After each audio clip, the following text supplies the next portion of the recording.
আজকে আমি তোমাদের সাথে কথা বলবো অ্যাডজেক্টিভ নিয়ে। এটা পার্টস অফ স্পিচের 3 নম্বর আইটেম। তো এটা বোঝার আগে আমি তোমাদেরকে কিছু সেন্টেন্সের মাধ্যমে, উদাহরণের মাধ্যমে আমি তোমাদেরকে বোঝাতে চাই। তো চলো দেখে নেই। ধরো একজন ছেলের নাম Rahim. Rahim is a good boy.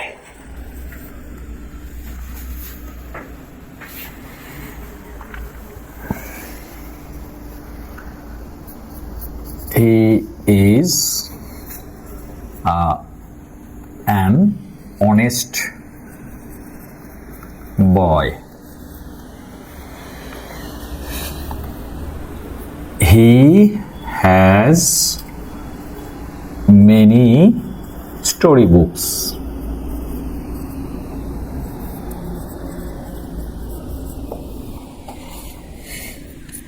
He has 5 pens.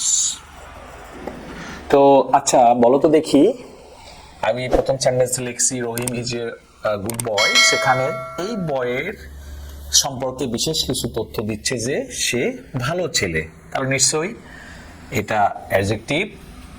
He is an honest boy.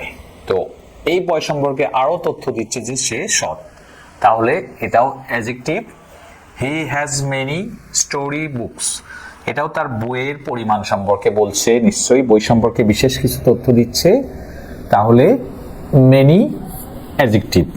He has 5 pens, সুতরাং তার সম্পর্কে আরো বলছে যে তার 5টি কলম আছে, এটাও তার এই নাউনের অর্থাৎ এই পেনের সংখ্যাকে বোঝাচ্ছে। এটা ওয়ান কাইন্ড অফ অ্যাডজেক্টিভ। তাহলে এই এক্সাম্পলের মাধ্যমে আমরা বলতে পারি যে ওয়ার্ড দিয়ে নাউন এবং প্রোনাউনের, শুধুমাত্র নাউন এবং প্রোনাউনের দোষ, গুণ, অবস্থা, সংখ্যা, পরিমাণ ইত্যাদি বোঝায়, তাকেই অ্যাডজেক্টিভ বলে। তাহলে পারসেপশনটা কি হলো?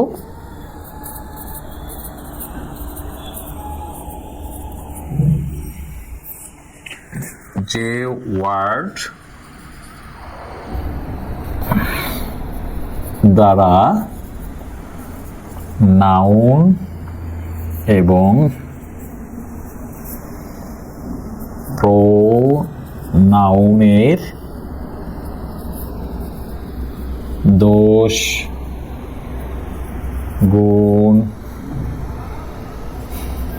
অবস্থা, পরিমাণ, সংখ্যা ইত্যাদি বুঝায়, তাই অ্যাডজেক্টিভ। এখন তোমাদের মনে নিশ্চয়ই একটা প্রশ্ন আসবে যে অ্যাডজেক্টিভ আসলে কত প্রকার। তো অ্যাডজেক্টিভ সাধারণত 4 প্রকার। কত প্রকার বলো তো? 4 প্রকার। তাহলে classification of adjective. Classification of adjective.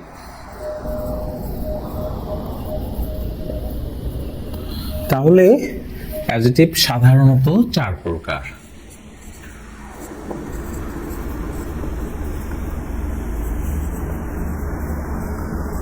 সাধারণত 4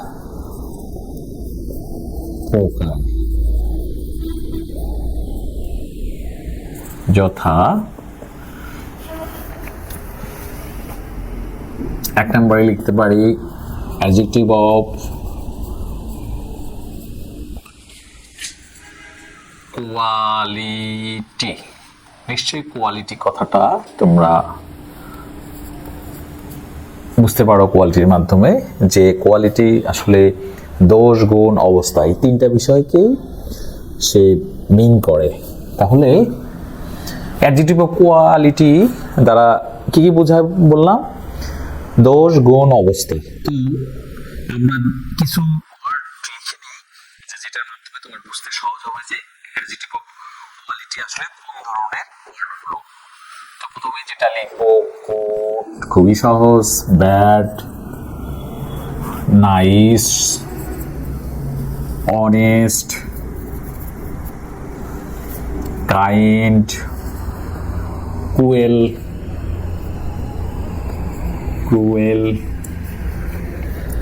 হ্যাপি, আনহ্যাপি, ইম্পর্টেন্ট,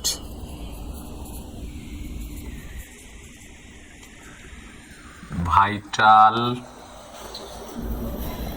সিগনিফিকেন্ট।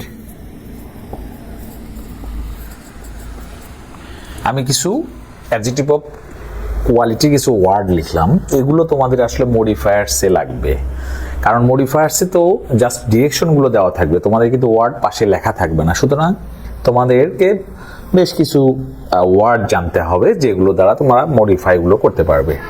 তো number 2, sorry, adjective of quantity. Quantity মানে নিশ্চয়ই তোমরা জানো পরিমাণ বোঝায়, নট এক্সাক্ট ফিগার। যে তোমার অনেকগুলো বই আছে, আসলে তোমার বইগুলো ওইভাবে গণনা নেই, তখন তুমি বলতে পারো যে I have many books. But তোমার যদি বইগুলো গণনা করা থাকে বা তুমি সেটা সম্পর্কে যদি জানো, তাহলে তুমি একবারে সংখ্যায় বলতে পারবা। সেটা হচ্ছে অ্যাডজেক্টিভ অর নাম্বার, সেটা আমি পরে আসছি। এখন আমি তোমাদের কিছু ওয়ার্ড লিখবো যেগুলো আসলে পরিমাণ বোঝায়। তাহলে পরিমাণের মধ্যে অনেক, কম, এগুলো হতে পারে।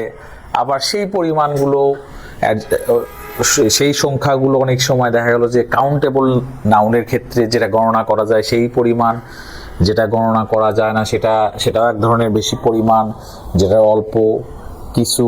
এটা আসলে দুই ভাগে এরকম করা যায় যে যেটা গণনা করা যায় সেই ক্ষেত্রে বেশি বোঝাতে মাছ, বেশি বোঝাতে মেনি, আর যেটা গণনা করা যায় না সেটা বেশি বুঝাইতে মাছ, আর যেটা গণনা করা যায় কম বুঝাইতে ফিউ, এবং আনকাউন্টেবল নাউনের ক্ষেত্রে লিটল। চলো আমরা এগুলো লিখে নিই। তাহলে কি কি হইল?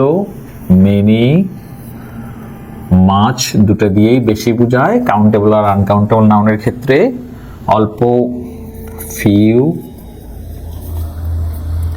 লিটল, সাম,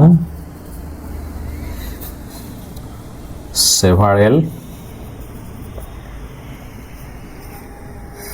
all, any, etc. এখন তোমাদের নিশ্চয়ই আইডিয়া চলে আসলো যে কোয়ান্টিটি কোন ওয়ার্ডগুলো। তো আমরা 3 নম্বরে লিখি অ্যাডজেক্টিভ অফ নাম্বার। আসলে নাম্বার কত প্রকার সেটাও তোমাদেরকে জানতে হবে। আসলে নাম্বার হচ্ছে 3 ধরনের। এক ধরনের নাম্বার সংখ্যার ডিজিটগুলো, আর একটা ক্রমবাচক সংখ্যা, আর একটা হচ্ছে যে গুণবাচক সংখ্যা। তাহলে নাম্বার আমি কয় প্রকার বললাম? 3 প্রকার। তাহলে চলো দেখে নেওয়া যাক।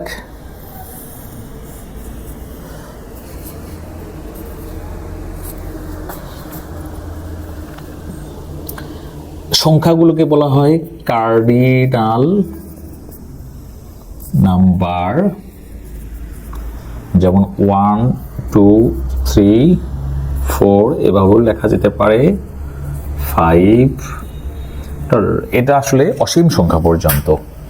তাহলে ক্রমবাচক সংখ্যাকে বলা যায় অর্ডিনাল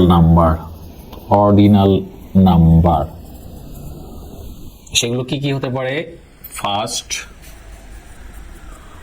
সেকেন্ড, থার্ড, আবার শর্ট ফর্মেও লেখা যেতে পারে ফোর্থ, ফিফথ, অসীম সংখ্যা পর্যন্ত। আর একটা কি? Multiplicative number.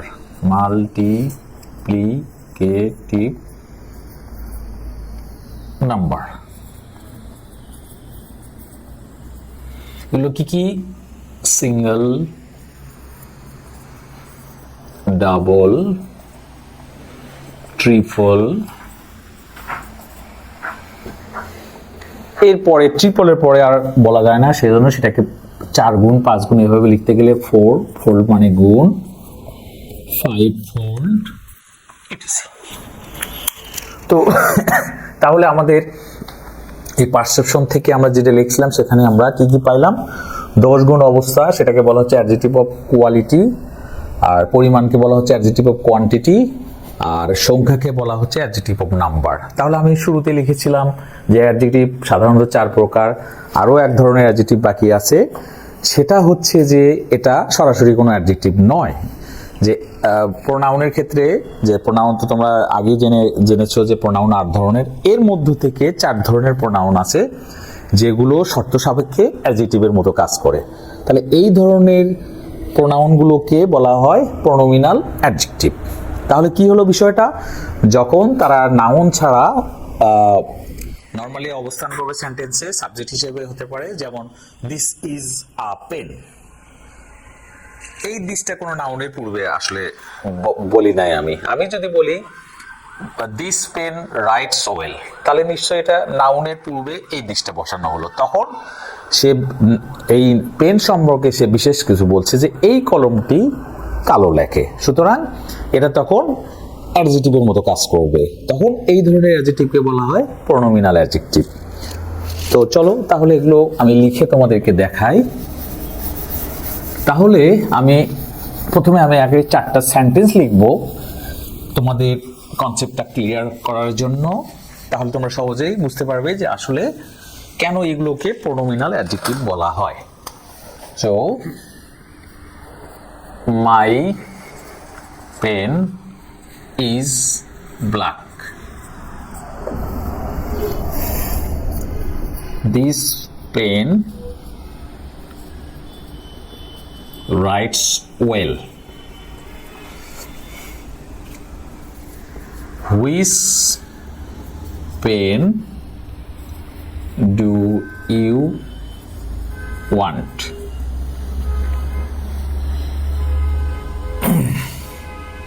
Each pen of mine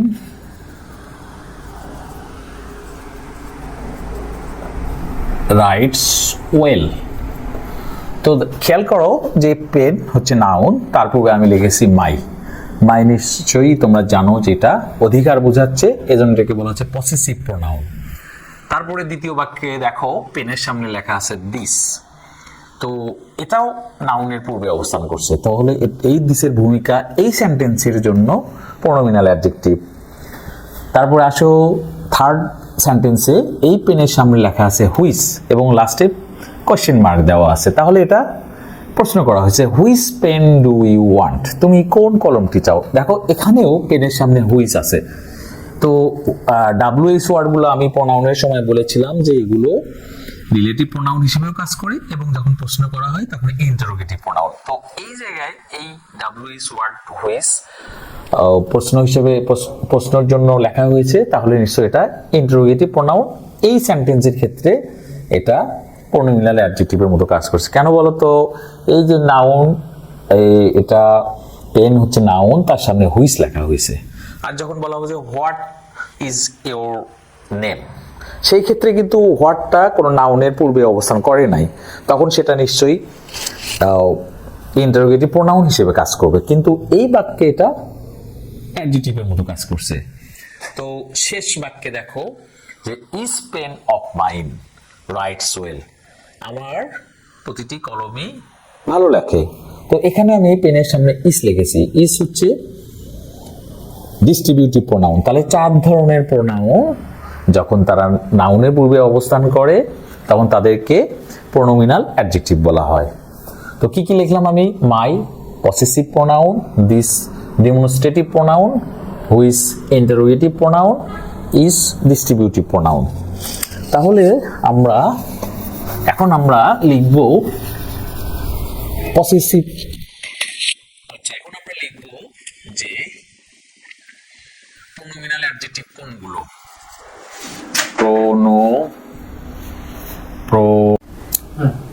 তাহলে এখন লিখব প্রোনোমিনাল অ্যাডজেক্টিভ।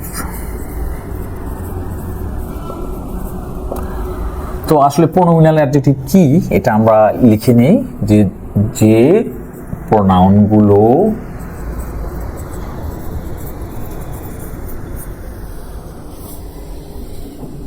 নাউন এর পূর্বে অথবা সামনে অবস্থান করে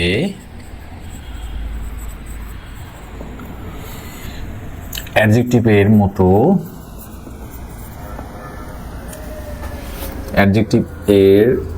মতো কাজ করে সেই প্রোনাউনগুলোকে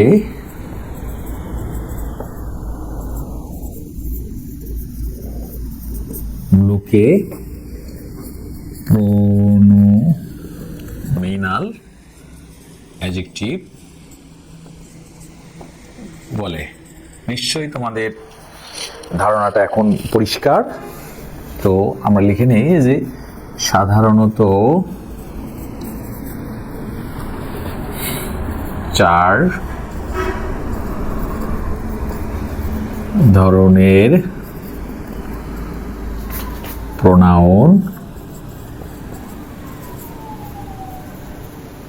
প্রোনাউন অ্যাডজেক্টিভের মতো কাজ করে,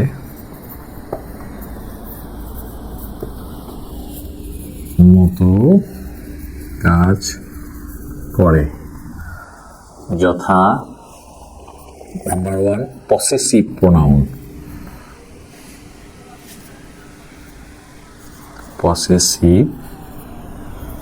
প্রোনাউন। আবারও আমি লিখে দেখাচ্ছি কি কি সেগুলো। My, our, your, her, his, its, their. 2 নম্বরে আসো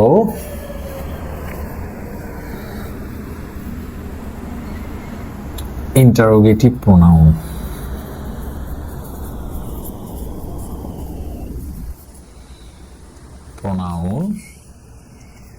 WH ওয়ার্ড।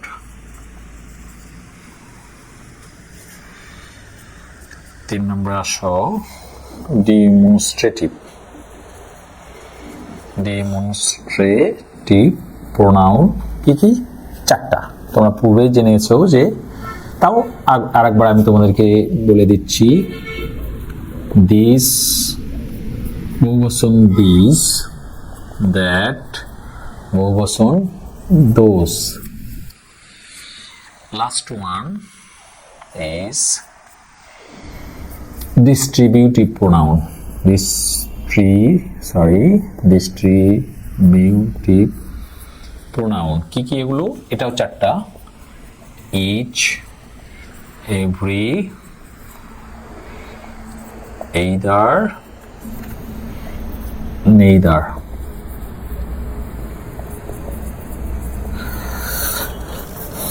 তো ডিয়ার লার্নার্স, আমার ক্লাসটা তোমাদের সহায়ক হবে এটা আমি মনে করি, কারণ মডিফায়ার্সের সময় এগুলো তোমাদের আসলে লাগবে।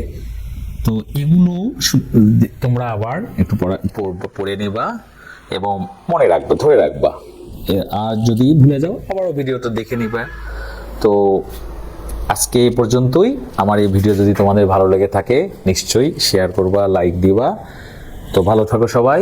আসসালামু আলাইকুম।